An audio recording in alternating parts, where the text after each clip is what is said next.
నాకు ఒక couple of days ముందు ఒక ఫాలోవర్ మెసేజ్ చేశారనమాట. ఇలా డెంటల్ డాక్టర్స్ని డాక్టర్స్ అనకూడదు అంటండి, మమ్మల్ని ఎలా పడితే అలా మాట్లాడుతున్నారు ఒక ఇద్దరు అని మెసేజ్ చేశారు. ఆ తర్వాత నేను కూడా ఐష్యూని ఫాలో అయ్యా. అండ్ నాకు అనిపించింది నేను చెప్తున్నా ఇవాళ. నేను చెప్పాల్సిన అవసరం ఉందా అంటే అవసరం ఉందో లేదో నాకు తెలియదండి. కానీ పూర్ణిమ మండవ గారు ఆల్రెడీ అపాలజైజ్ చేసినా కూడా ఇంకా ఆవిడని ట్రోల్ చేయడం నాకు నచ్చలేదు. యాజ్ అ పర్సన్గా నాకు నచ్చలా.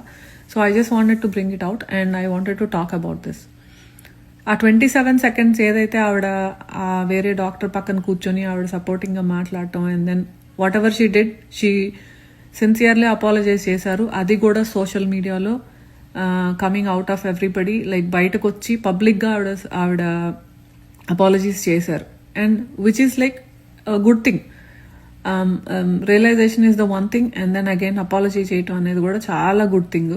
And she did it. Not everybody does that. అందరూ అలా చేయలేరు. కానీ ఇక్కడ ఏమవుతుందంటే ఆవిడ అన్న ఒక 2 మాటలను పట్టుకునే మనం ఆవిడ అపాలజీ చేసేలాగా చేశాం. కానీ ఆ ఫేక్ డాక్టర్స్ ఎవరైతే ఉన్నారో వాళ్ళ గురించి మోస్ట్ ఆఫ్ ద వీడియో మాట్లాడారు, రైట్? కానీ అదెందుకు పట్టుకోవట్లే మనం?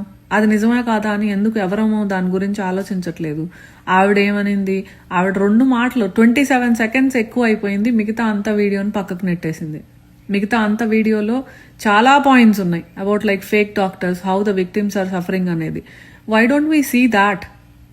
అండ్ ఆవిడన్న 4 మాటలకి ఆవిడ అపాలజైజ్ చేశారు and she's sincerely apologetic for that.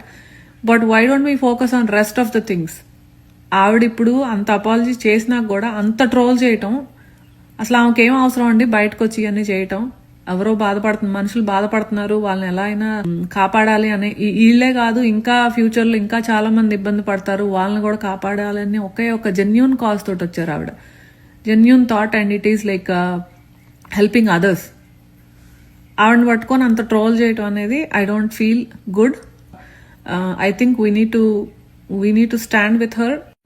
And at the same time చాలా మంది లాగే నేను కూడా నిజమేంటి అని తెలుసుకోవాలనుకుంటున్నాను. బికాస్ ఈ makeup industry is not a small thing and women, especially women చాలా అట్రాక్ట్ అవుతారు దీనికి. సో ఎవరు దానికి విక్టిమ్స్ అవ్వకూడదు అనేది నా పాయింట్.